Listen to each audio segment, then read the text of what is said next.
Hello and welcome again to Not Fake News. Don't forget to share, subscribe, and smash that like button. Okay, we have a bunch of breaking stories, so let's do this. Wow. Dem consultants are now saying things like this. Democrat consultants are justifying the assassination of Republicans. James Devine tweets, "We are in a war with selfish, foolish, and narcissistic rich people, which is a shock when things... why is it a shock when things turn violent?" Really? I don't know about you, but I'm so far from rich. He's wrong. I know now he's 100% wrong.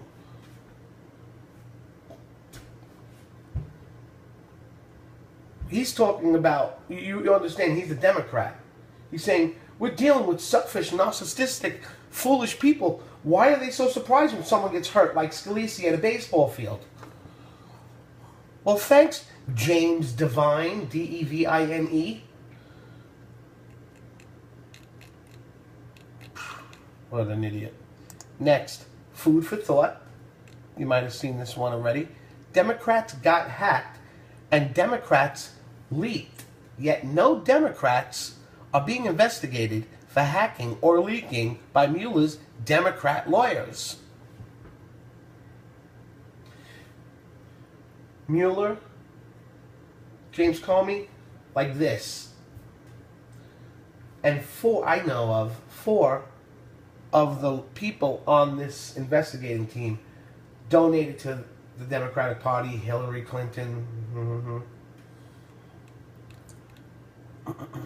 By the way, folks, I don't know if you know what a super chat is. That's at the bottom of the chat box.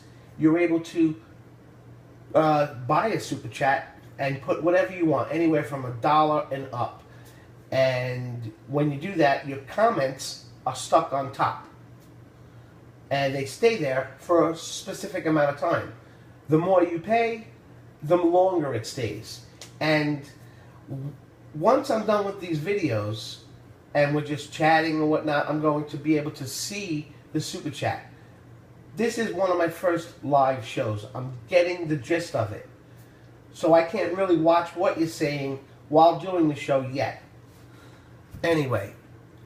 Okay. So, next story. Breaking. Sheriff Clarke withdraws. What does that mean? Sheriff Clarke has rescinded his acceptance from the DHS position as Assistant Secretary. From Wapo, Milwaukee Sheriff David Clarke has withdrawn his name from consideration for an Assistant Secretary position at the Department of Homeland Security. An advisor to Clarke confirmed to the Washington Compost on Saturday. Can we believe them 100%? Of course not. Is it true? I don't know. And maybe he's just getting another job.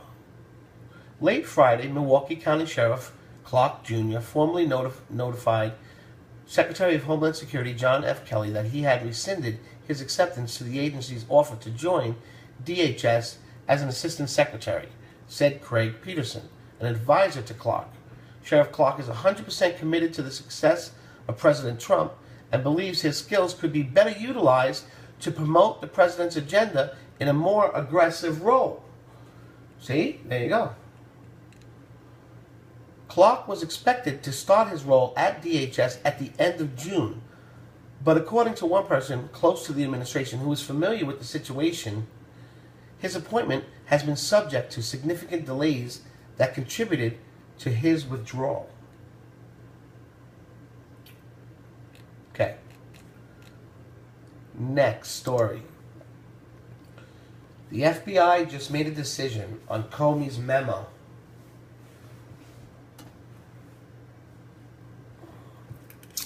What is this going to be about? The Federal Bureau of Investigation will not release copies of memos drafted by former Director James Comey recounting his interactions with President Donald Trump, the Bureau said on Friday. The Daily Beast filed a Freedom of Act information. The Daily Beast. I'm gonna say something here. I heard that Judicial Watch filed a Freedom of Information Act request on James Comey's memos. And now we're seeing the Daily Beast. The Daily Beast? I don't know. I heard things about the Daily Beast, I think, and it's not. It's more on the left, right? I don't know. I don't know the Daily Beast at all. Anyway, the Daily Beast filed a Freedom of Information Act request. It was revealed that after it was revealed that Comey had drafted memos detailing each of his 9 conversations with President Trump.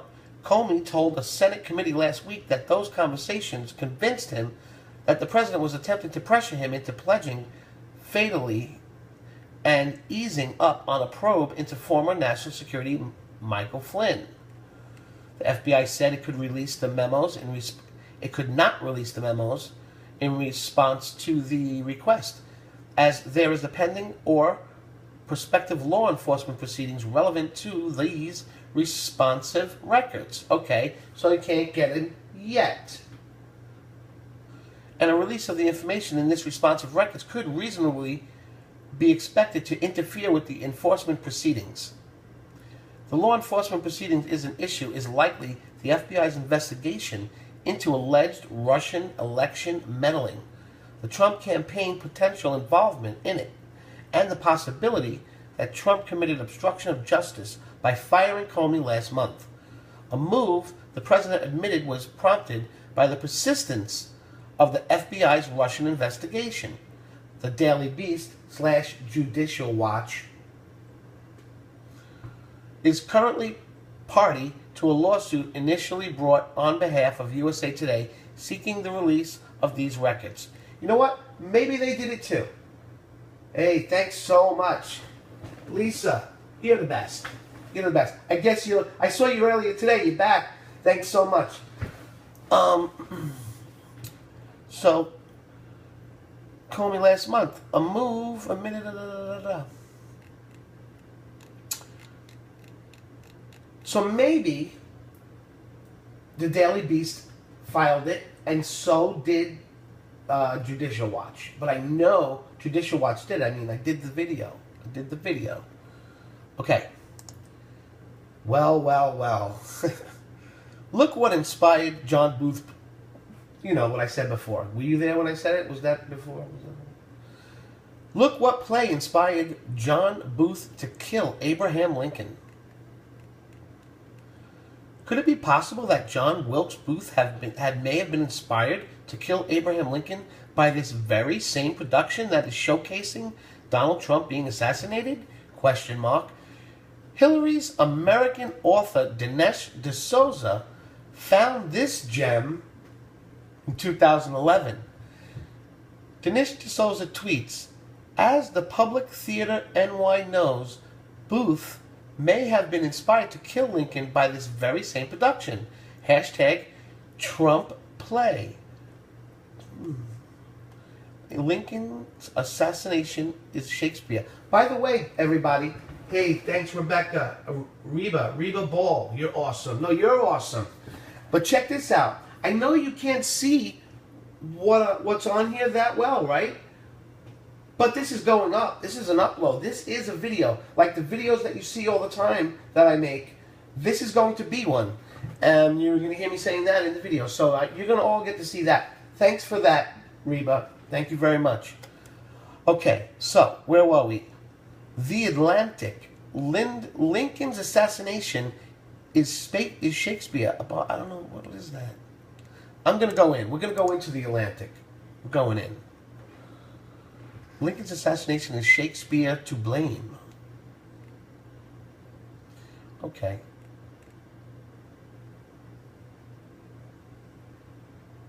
Okay, we're going to continue.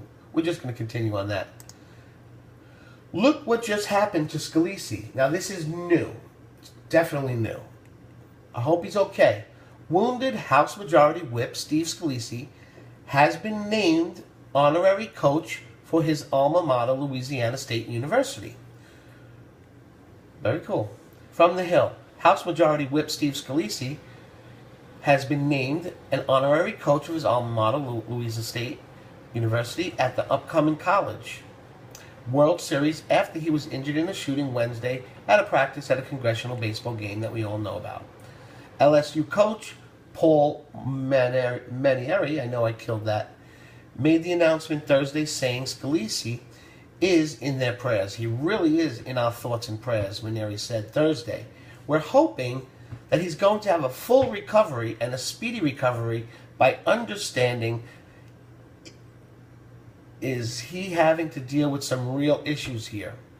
Scalise will be the honorary coach for the LSU Tigers as they attempt to win the 8-team tournament, which begins Sunday. Okay.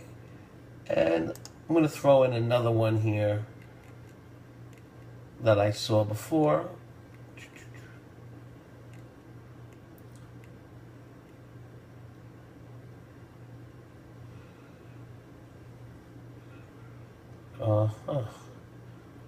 I don't know about that.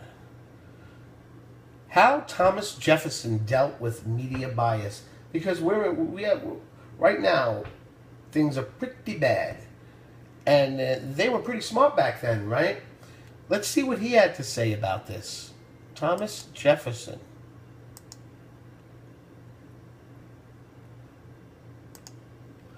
How Thomas Jefferson dealt with media bias. Media bias isn't new. Dick Morris explains how Thomas Jefferson dealt with it. Haha, this guy's great. He's great.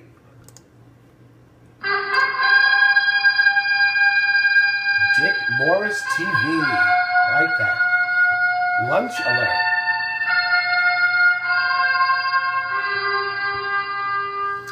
The problem of media bias isn't new. And with the demise of Fox News as a conservative organ, we're faced again with the idea that all major media is now in the hands of and controlled by people biased in favor of the left. How did Thomas Jefferson deal with this?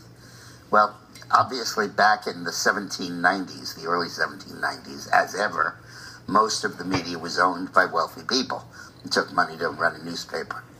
And the particular organ that the Federalists, the people who opposed Jefferson, ran was the Gazette of the United States. And that was founded by Alexander Hamilton, and it spewed out constant anti-Jefferson propaganda, strongly supporting Washington and Hamilton, supporting Hamilton's financial programs and the whole bit. Jefferson couldn't get a word in edgewise.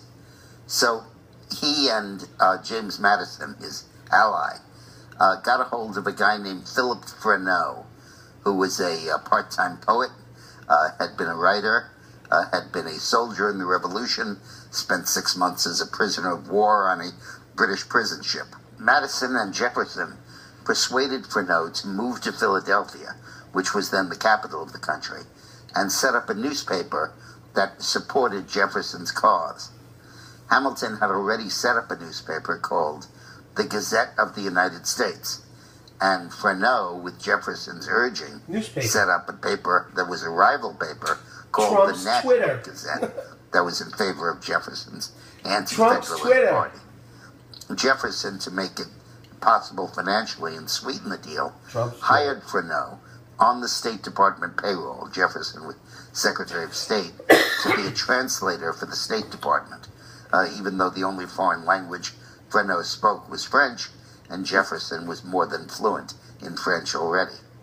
The Federalists attacked this legitimately for what it was, a taxpayer subsidy to a partisan political organ.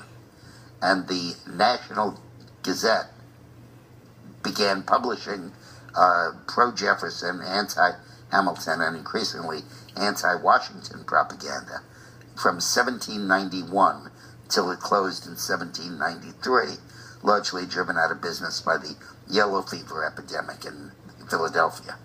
So the idea of having an organ, that the press organ that supports you 100% and goes after the other side, isn't new. Thomas Jefferson used it. Thanks for watching. Thank you, brother. Thank you, brother. Okay. So, thanks for watching this episode of Not Fake News. Don't forget to share, subscribe, and smash that like button. And you have a great day.